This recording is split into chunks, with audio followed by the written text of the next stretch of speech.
We are talking today about the exciting journey of teaching your teen how to drive. Whether you're a seasoned pro or feel a little nervous, don't worry, we've got you covered. So, we're going to break it down step by step. There are some things that we don't talk to our kids about, like the pre drive checklist. Before we even step inside of the car, there are some pre driving things that students need to know. And we talk about this in the class, but I think it's very important to talk about it here as well. Start having your teen do a quick walk around the car to check for fluids, broken glass, stray objects behind the vehicle. It's like giving the car a quick health checkup before you head out. And once they do that, they get in the habit of doing that. We have essentials like checking the tire pressure, just kind of eyeballing it. I know you need to show them how to do that, and we will have that opportunity for students to meet us at a mechanic shop to do that one Saturday. But they need to know if oil is leaking. They need to know how to check the oil. They need to be able to check fluids in the car, fluid levels. So showing them those things, that it is all out there on YouTube, y'all. If you get on YouTube, it will show you how to do it so you can show your kiddos how to do it. And if you don't, like I said, we will have a Saturday that's set up at a mechanic shop where students can come in and learn how to check those things, but you have to be signed up in order to get that. Entering the vehicle and interior check. So after you do the outside check, you have to also do the inside check. A lot of kids already know, check the mirrors and put on your seatbelt, but there are some other things that they need to check. So once they hop into the car, once you are inside, I want you to have your team to review the interior and exterior controls. Make sure they know where everything is. I took for granted that my son knew how to turn on the bright lights in the car. He did not.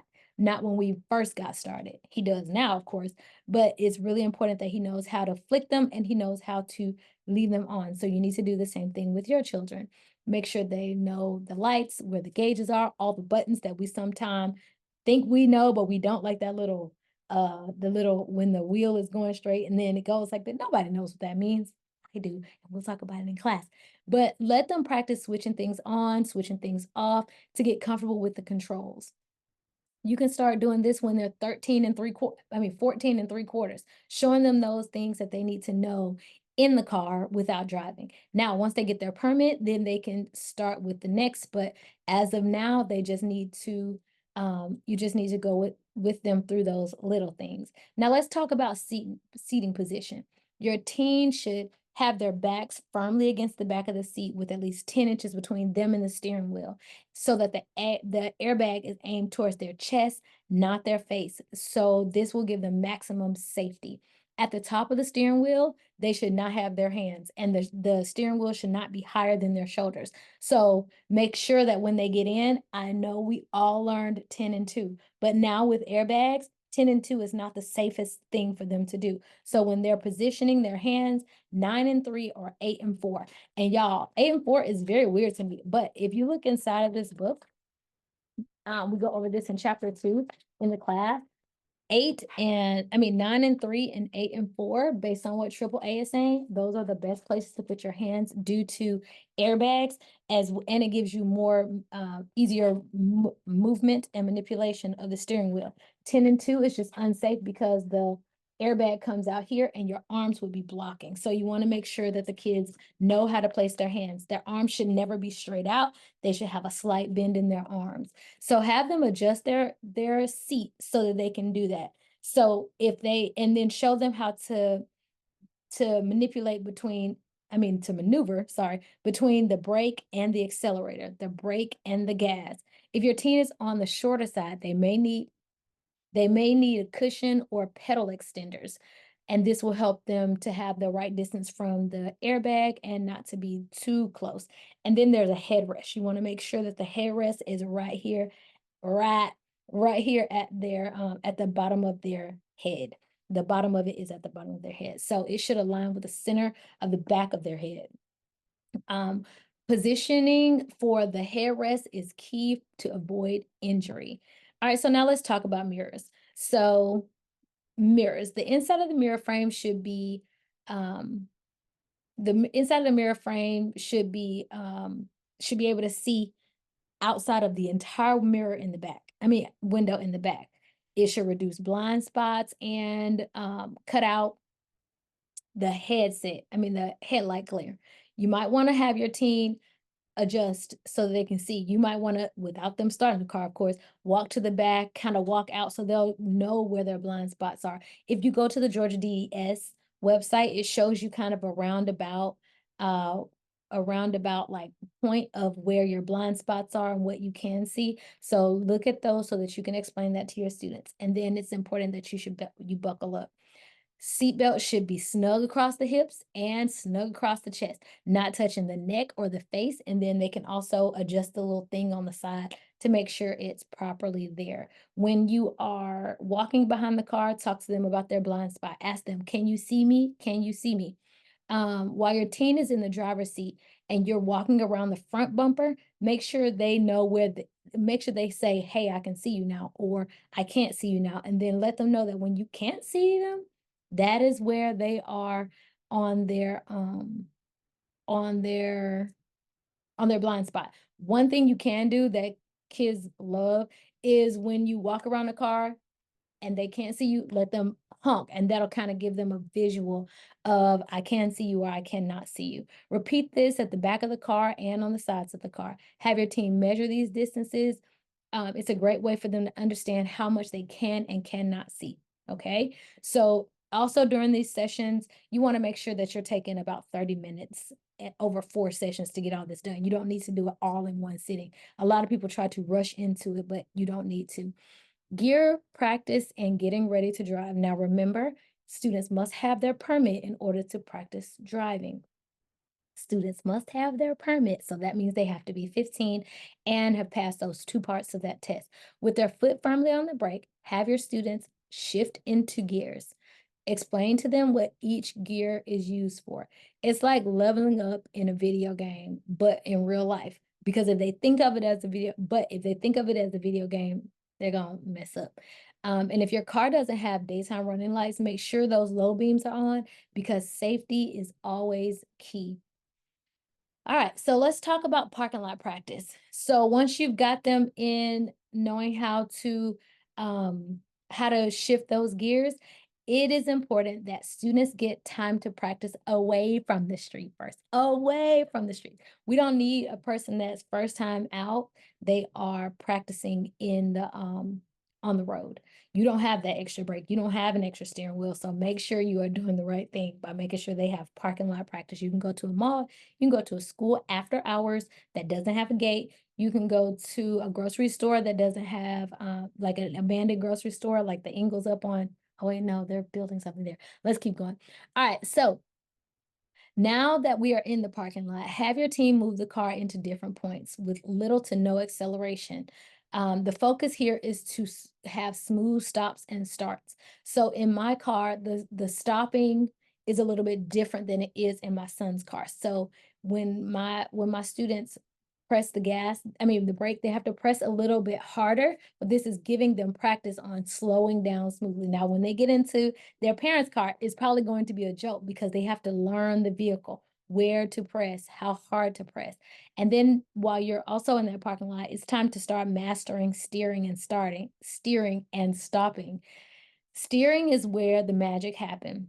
Practice pull, push, slide, um, hand over hand turns, using the commands like slow down and making sure that you're kind. And we'll talk about some things that you can use as positive affirmations, I guess you can call them, when the kids get in the car. Make sure that your tone is a low tone, but loud enough for them to hear because you don't want them to jerk you stopped. You don't want them to panic and do something that they don't need to.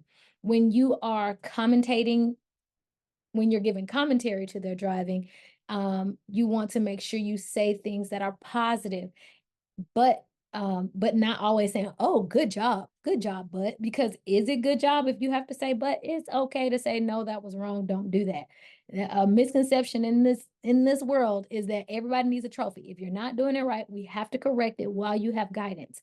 Because when you are in the car, when students are in the car by themselves, they have to be able to do it right. So when my students come in, I let them know when they get in the car, if you're doing something wrong, I'm going to stop you. If there's a place where I need to take over, I will. They have to know that from the beginning, because if they don't, they're going to think they're just going to be able to drive willy-nilly and everything's going to be all right. It's not. All right, sorry. All right, so please keep in mind that you need to practice for emergency stops during these first two sessions and giving the commands, the stop commands as they go. You guys need to do these things for 30 minutes, 4 different times. So keep in mind that it can't be 4 30-minute sessions in the same day. It needs to be spread out. Our class for our 30 hours is compact, but our driving practice is over weeks. So our first kid comes the first week, and then our second kid, the first kid will come the next week, and then the first kid will come the next week. So that will give them 3 separate weeks, or they may go 2 weeks, depending on how well they do. We have to kind of gauge it on what students need. All right, and there you have it. With these steps, your team will be cruising into confidence in no time. Remember, that practice is key. Patience and a little bit of fun goes a long way. Once they get used to it, let them go to driving you. Let them go to like a fast food restaurant. Let them go pick up donuts for the family. Let them start running those errands with you in the car. And here are some things that you can say positively that will encourage them through mistakes. So let's say, great effort. Let's try that again and see how we can improve. This encourages persistence and highlights the improvement that comes with practice. All right, another one is, you're doing really well. Everyone makes mistakes when they're learning. This just normalizes that mistakes are going to happen, because some kids get really distraught. But it also reinforces that they are in the learning process. They're going to make mistakes, but we have to fix them. The next one is, nice try. This is a tough one, but you're going to get the hang of it. And this acknowledges difficulty and praises their efforts. Here's another one. Don't worry about it. This is how you learn. Let's get through this together. So that lets them know that there is collaboration between you guys, and it offers reassurance and support, emphasizing collaboration. You're getting better.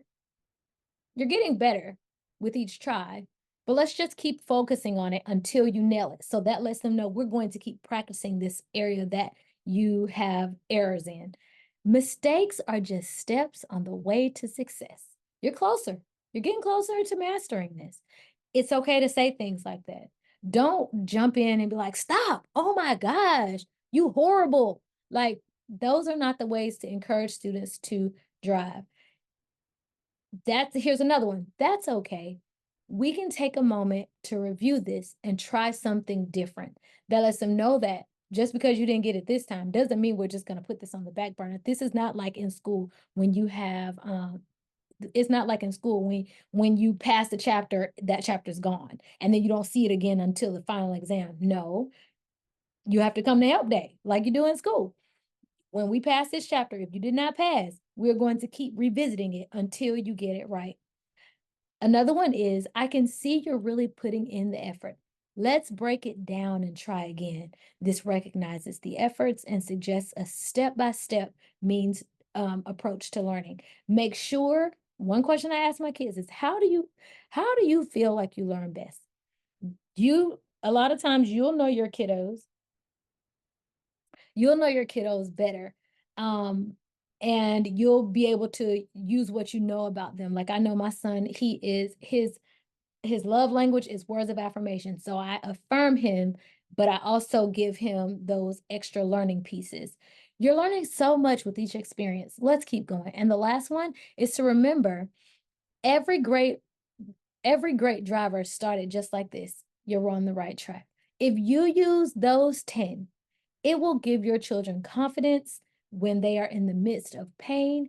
It will give them joy. It will give them happiness because they know that you guys are together in this and that you are doing your best.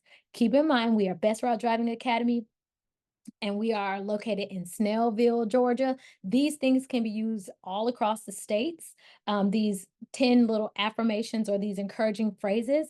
However, If you are in our area, be sure to give us a call at 678-691-9251. I know I always look at the phone number, but I know it. And we also have, and you're going to see the thumbs up, we have some safer driver values that we believe in here at Best Route Driving Academy. Let me cover that up so you don't keep seeing that. But here we keep them posted because we believe that driving is a part of being independent. It teaches us how to, let me just do like this. Let me do like this. So if you read here, it tells you that our values are self-improvement, awareness, faith, education, and respect. And it's really important to us that students know that these are important to who they are as people, as we build volunteer hours around our community, as well as become better drivers and make our community what? Safer. I hope to see you guys. I hope that this helps. If it does, please let me know. If you would like to see these, we'll be doing sessions 2 and 3 very soon. 3 and 4, because this was session 1 and 2. If you look on the DDS website, you will see more. And I hope that this has been amazing for you. I hope it's been as good for you as it has for me. Have a great day. Peace. Oh, be sure to like and subscribe and all that jazz.